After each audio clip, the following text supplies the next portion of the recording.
Welcome to Pindar Poetry. We hope you learned something new. You start by confirming your provider account and the exact phone base model. This matters because menus differ.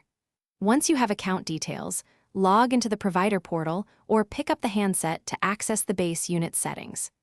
Make sure to enable any built-in call blocking or anonymous call reject feature first, because it stops most robo and private numbers.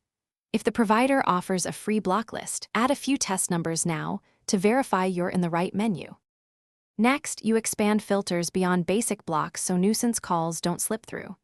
You'll add repeat offenders to the rejection list, and when available, create pattern rules like blocking entire prefixes or specific area codes.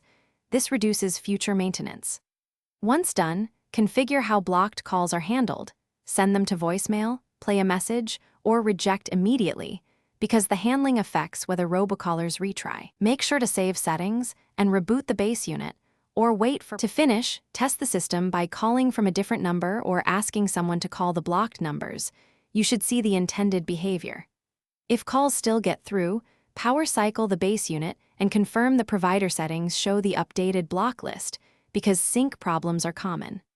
If problems persist, contact provider support and request network level or equipment firmware updates. One key troubleshooting tip: document the failing numbers and times before contacting support to speed resolution and escalate to network blocks. Thanks for watching.